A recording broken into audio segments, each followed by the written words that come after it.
এই গুপ্ত বিভ্রান্তকারীরা আবারও এখন এই বিভ্রান্তের কাজ শুরু করেছে। তারা এক ছেলে এক মেয়ের সাথে প্রেম করত, তারা বিয়ে শাদী করেছে, তাদের পরিবারের সমস্যা দেখেছেন আপনারা, ফেসবুকে দেখেছেন না?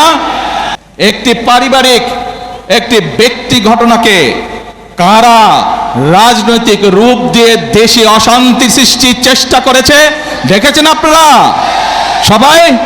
তারা তো এই দেশের স্বাধীনতাতেই বিশ্বাস করেনি, এই দেশের অস্তিত্বেই তারা বিশ্বাস করেনি। প্রিয় ভাই বোনেরা, স্বৈরাচার বলেছিল 1 মিনিটও শান্তিতে থাকতে দিব না, মনে আছে? সেই একই ভূত কিন্তু আবার এদের উপরেও সওয়ার করেছে। কিভাবে আইন শৃঙ্খলা ঠিক করতে হবে সেইটির কথা তারা বলে না, তারা শুধু সংবিধান সংবিধান এই বিষয়ে কথা বলে।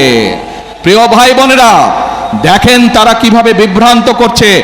নির্বাচনের সময় আমি আপনাদের বলেছিলাম যে কিভাবে তারা বিভ্রান্ত করছে।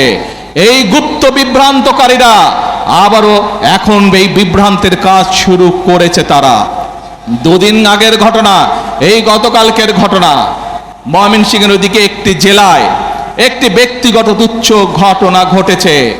এক ছেলে এক মেয়ের সাথে প্রেম করত, তারা বিয়ে শাদী করেছে, তাদের পরিবারের সমস্যা দেখেছেন আপনারা, ফেসবুকে দেখেছেন না? কিন্তু সাথে কি এটাও দেখেছেন একটি পারিবারিক একটি ব্যক্তি ঘটনাকে কারা রাজনৈতিক রূপ দিয়ে দেশে অশান্তি সৃষ্টির চেষ্টা করেছে দেখেছেন আপনারা সবাই। প্রিয় ভাই বোনেরা, এদের সম্পর্কে সতর্ক থাকতে হবে। মুক্তিযুদ্ধের সময় আমরা দেখেছি তারা কিভাবে বিভ্রান্তির চেষ্টা করেছে দেশের মানুষকে। 86 সালের নির্বাচনে আমরা দেখেছি তারা কিভাবে বিভ্রান্ত করার চেষ্টা করেছিল দেশের মানুষকে। 96 সালেও আমরা দেখেছি স্বৈরাচারের সাথে গিয়ে তারা কিভাবে দেশের মানুষকে বিভ্রান্ত করেছিল। 2008 সালেও আমরা দেখেছি সেই ওয়াল ইলেভেনের সাথে যোগ দিয়ে তারা কিভাবে বিভ্রান্ত করেছিল দেশের মানুষকে। প্রিয় ভাই বোনেরা, আমরা দেশের মানুষের জন্য ফ্যামিলি কার্ড করতে চাই, কৃষক কার্ড করতে চাই, ইমাম মুয়াজ্জিম সাহেবদের জন্য আমরা সম্মানের ব্যবস্থা করতে চাই, খাল খনন করতে চাই, বৃক্ষরোপণ করতে চাই, দেশের যুবকদের কর্মসংস্থানের জন্য বিদেশে এবং দেশে কর্মসংস্থানের কথা করতে চাই। এইসব ব্যাপারে কোনো কাজ করে না। দেখেন নাই নির্বাচনের সময় কেমন বলেছিল, রাখ তোর ফ্যামিলি কার্ড, মনে আছে? প্রিয় ভাই বোনেরা, জনগণের স্বার্থে যেই কাজ সেটিকে তারা রেখে দেয়, কিন্তু নিজেদের ক্ষমতা ষড়যন্ত্রের মাধ্যমে ক্ষমতা কিভাবে কক্ষিগত করতে হবে সেই কাজের জন্য তারা এখন বিভ্রান্ত ছড়াচ্ছে। প্রিয় ভাই বোনেরা, আজ বগুড়ার মানুষ সহ সারা দেশের মানুষকে আমি জিজ্ঞেস করতে চাই, আপনারা কি ফ্যামিলি কার্ড বাস্তবায়ন চান? দেশের কৃষক সমাজকে, কৃষকদেরকে আমরা কৃষক কার্ড পৌঁছে দেব সেটি চান? আপনারা কি দেশে খাল খনন চান? বেকার যুবকদের কর্মসংস্থান দেশে এবং বিদেশে ব্যবস্থা করি সেই কাজ চান? আপনারা কি দেশে বৃক্ষরোপণ চান? প্রিয় ভাই বোনেরা, যদি এই কাজগুলো আমাদেরকে করতে হয় জনগণের সহযোগিতা লাগবে। যদি এই কাজগুলো আমাদেরকে বাস্তবায়ন করতে হয় এই ষড়যন্ত্রকারীদের বিরুদ্ধে আপনাদেরকে সজাগ এবং সতর্ক থাকতে হবে। কারণ তাদের অতীত ইতিহাস বলে দেয় যে কতবার দেশ স্বাধীনের পরে, দেশ স্বাধীনের আগের শুরু থেকে তারা কতবার চেষ্টা করেছে দেশের মানুষকে বিভ্রান্ত করতে। প্রিয় ভাই বোনেরা, এই দলের প্রতিষ্ঠাতা শহীদ রাষ্ট্রপতি জিয়াউর রহমান বগুড়ার সন্তান, দেশের স্বাধীনতার ডাক দিয়েছিলেন 1971 সালে।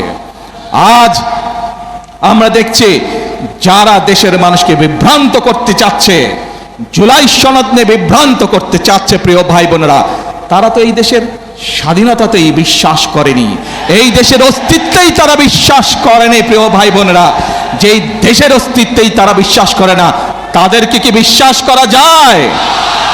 তাদেরকে বিশ্বাস করা যায় না। যেহেতু তাদেরকে বিশ্বাস করা যায় না, প্রিয় ভাই বোনেরা, বাংলাদেশের মানুষ বিগত 12 তারিখের নির্বাচনে ম্যান্ডেট দিয়েছে বিএনপিকে আগামী 5 বছর রাষ্ট্র পরিচালনা করার জন্য। কারণ আমি যেই পরিকল্পনার কথাগুলো আপনাদের সামনে তুলে ধরেছি, এর সাথে আরো যে করে পরিকল্পনা আছে, যেই 31 দফা আমরা মানুষের সামনে দিয়েছি, যেই জুলাই সনদে আমরা সই করে এসেছি সংসদের দক্ষিণ প্লাজায়, দেশের মানুষ ম্যান্ডেট দিয়েছে সেই জুলাই সনদ বাস্তবায়ন করার জন্য। কোনো বিভ্রান্তিকর পরিস্থিতিতে আমরা পা দেব না। বাংলাদেশের মানুষ ম্যান্ডেট দিয়েছে যেই সকল রাজনৈতিক প্রতিশ্রুতি দেশের মানুষের জীবনযাত্রার মান উন্নয়নের জন্য আমরা মানুষকে প্রতিশ্রুতি দিয়েছি, বাংলাদেশের মানুষ আমাদেরকে ম্যান্ডেট দিয়েছিল সেই কাজগুলো বাস্তবায়ন করার জন্য। ঠিক ইনশাআল্লাহ। প্রিয় ভাই বোনেরা, আমি আপনাদেরই ভাই, আমি আপনাদেরই সন্তান।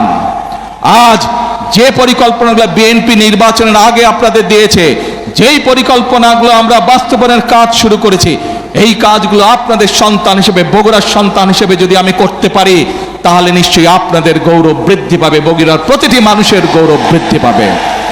আজ আমি আপনাদের মুরব্বী সহ সকলের, মা বোন সহ সকলের দোয়া যেমন চাই, আমি আপনাদের সমর্থন তেমন চাই, এবং আপনাদের মাধ্যমে, মিডিয়ার মাধ্যমে সারা বাংলাদেশের সমর্থন চাই। যারা দেশে গোলযোগ সৃষ্টির আবার পায় তারা করছে, ঠিক যেভাবে পালিয়ে যাওয়া স্বৈরাচার বলেছিল, দেশনেত্রী খালেদা জিয়া যখন দেশ পরিচালনার দায়িত্বে পেলেন, স্বৈরাচার বলেছিল 1 মিনিটও শান্তিতে থাকতে দিব না, মনে আছে? সেই একই ভূত কিন্তু আবার এদের উপরেও সাওয়ার করেছে। দেখেন কেমন আন্দোলন আন্দোলন কথা বলে, আর ব্যক্তি ঘটনাকে কিভাবে রাজনৈতিক রূপ দিতে চায়, ঠিক দিনাজপুরের ইয়াসমিনের ঘটনার মতন, যে ওই ঘটনাকে রাজনৈতিক রূপ দিয়ে দেশে অশান্তি তৈরি করা হয়েছিল। 172 দিনের হরতাল ডাকা হয়েছিল, মনে আছে নিশ্চয়ই আপনাদের। আসুন, আজ সময় হয়েছে, মানুষ ম্যান্ডেট দিয়েছে বিএনপিকে তাদের পরিকল্পনা বাস্তবায়ন করার জন্য। মানুষ ম্যান্ডেট দিয়েছে বিএনপিকে যেই জুলাই সনদে বিএনপি স্বাক্ষর করছে সেই জুলাই সনদ বাস্তবায়ন করার জন্য।